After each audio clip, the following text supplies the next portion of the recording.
Okay, AirPig is a game maker focused on making 2D ARPG games that use sprite rigging for animation. This is very much an alpha. Let's get started. We're going to cover a lot of new features today that I have been working on for about 2 months. So what we're going to start with is actually creating a new map. So I'm just going to go new on the map here. It gives me a default size. I'm going to resize. The yellow squares are the map collision, so we can turn all of those things off. As far as map tools go, this auto resolves tiles. So we're going to start by just filling this whole map with a floor layer. We're going to be using the rectangle tool, and we're going to draw some walls.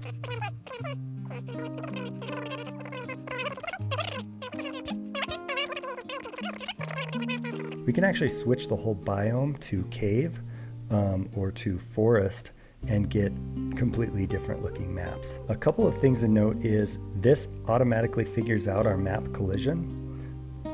Everything in AirPig revolves around the concept of a rig. And a rig, if you're familiar with other types of animation, is like a skeleton that has bones, and you animate those bones, and then you can swap the sprites out and reuse that rig. Here's the bone, so we've got a shadow bone, a rear hand, a head, body, legs, and a front hand. So if I look at rig animations, we have a collection of animations here. So if I look at, say, attack crush, well, each of these bones has keyframes that are shown here, and you can drag the slider and see that that is an attack animation. So this keyframe is red. That's because damage turns on in this frame. Then it goes through there, damage is on through the end of this section, and then once this turns green again, damage is no longer active. Animations are time independent. So every animation is defined into 100 units. So you could have 100 total keyframes in an animation, but that can be stretched 1/4 of a second long, or we could say, I want to see this at 3 seconds long, and you get a much slower animation. Then the other thing that you can do, because a rig is appearance agnostic, you can create variants. So my default variant is just this little humanoid character, but I also have a skeleton variant. And so that is just going through on each of these bones and swapping out the sprite that is attached to those bones, and you can customize the offsets of those in case you are using slightly different sprite sizes. And then the other thing variants have is metadata. So my default humanoid character has 100 health, moves at 75 units per second, and then it can have attack and damage modifiers and a base defense. This is a skeleton minion, so you can see its move speed is much slower. It has a lower amount of health. And I also have a checkbox of is default player type. So the skeleton is not the default player type. The game uses this to decide what to spawn for players. This is the most complicated rig, but a rig actually can be really simple. For example, let's look at a barrel rig. This is just one bone that says barrel. It has no animations, but it does actually have variants. So we have an empty version, we have a lidded version, a crystal version, a water version, and a weapons version. So when we go back to our map here, what that means is I can go down here to my entity adding mode, and I can just start adding some of these around here.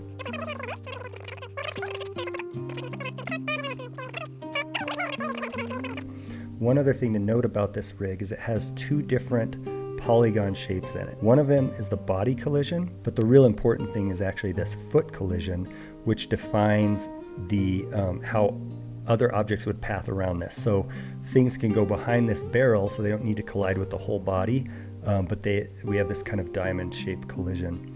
One other thing that I forgot to mention is rigs also have a behavior. So this rig's behavior is a prop, but if we look at the humanoid rig, its behavior is character. So we'll go ahead and just add some other entities around here.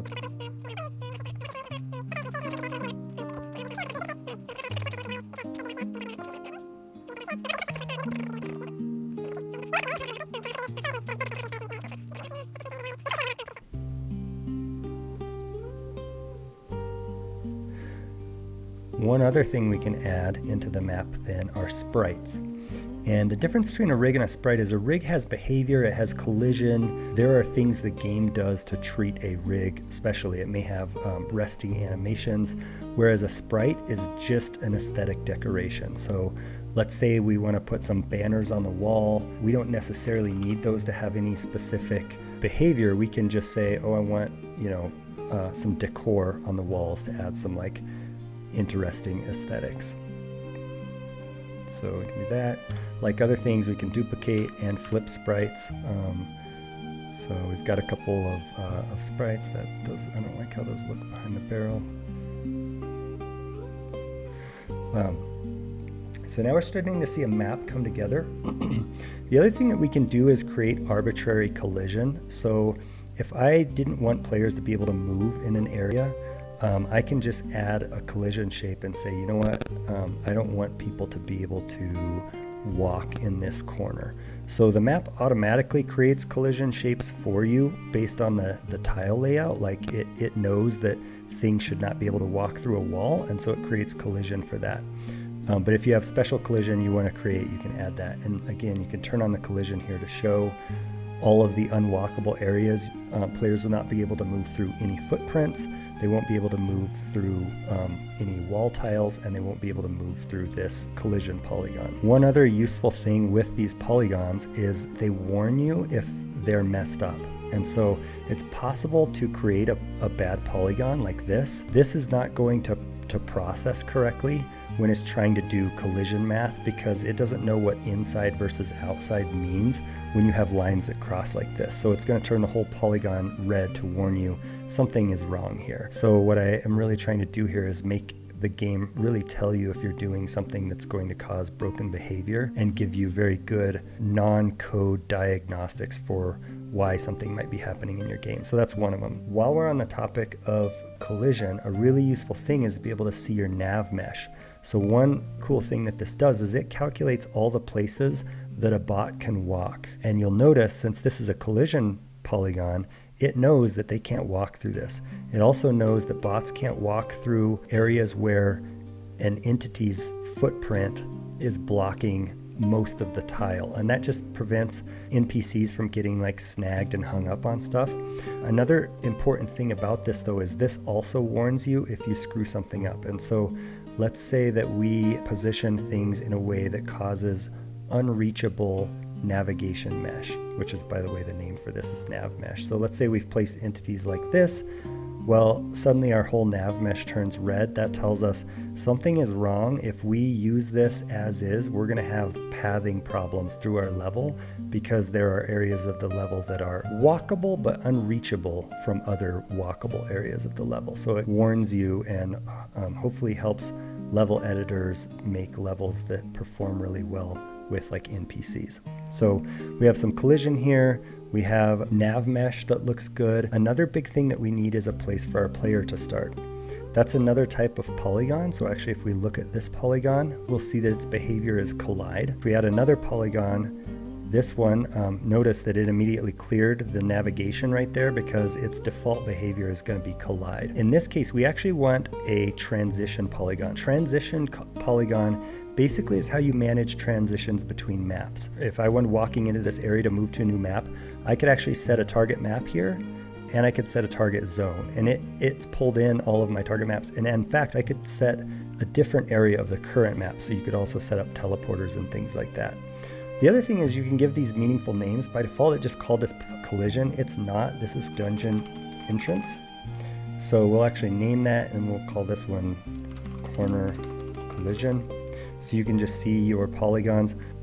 So that's a little bit about polygons. Now, one of the things I didn't cover, kind of got off track, is this behavior is transition behavior, but we don't have any target set, and that's because we want to use this as the player spawner. And so that means that this is where players will be created if you load this map directly. There's two different cases a map could load. We could hit play right now and test this map, and we would spawn right here. But we could have multiple entrances that we could transition into from other maps, in which case the isPlayerSpawn is ignored. So isPlayerSpawn is only relevant if you are directly loading this map, having not transitioned to a target zone from another map. And the last thing to make this really interesting is we need some bad guys in here. And so we're gonna add another polygon, and you may have noticed that there's another behavior type called spawn. This is going to be the humanoid rig and we want the skeleton minion to be the type that spawns here. And we could choose the pre-spawn type, so this is how many are just going to be walking around before the player ever interacts with this spawn area. And let's just say this is 2. Active creatures is once players enter this, how many creatures should spawn. And so let's just set this to say 4. And then this is the total number of creatures. If we use -1 here, that will spawn creatures forever. That's treated as infinity. Let's just say we want 8 monsters, up to 8 monsters. But that'll only keep 4 active at once. So the player will have to kill some of these monsters before it will actually spawn more. We want this to cover most of this map, so we can just drag this out. Now, if you've built games before, you might be thinking, oh no, this is going to, by creating this huge spawn area, what if it spawns monsters inside of this wall or inside of this collision? Well, it's not going to do that because it's going to use the nav mesh as safe spawn points. And so monsters will be able to spawn on any one of these green circles, which means they cannot spawn inside of walls or underneath of other entity footprints. And then they will use these to path around. There's one more critical thing I have not covered, and that is gear. So we have 2 different edit modes for gear, armor and weapons. When we click a type of gear, it has a sprite, it has an offset. We wanted this be higher in the air.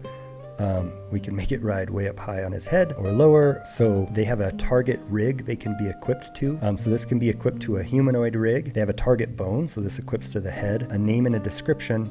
And then they have the modifier. If I check it as is starting gear, players that spawn for the first time will get this gear automatically. So as a designer, you have a lot of flexibility to choose exactly how your sprites are equipped to a rig.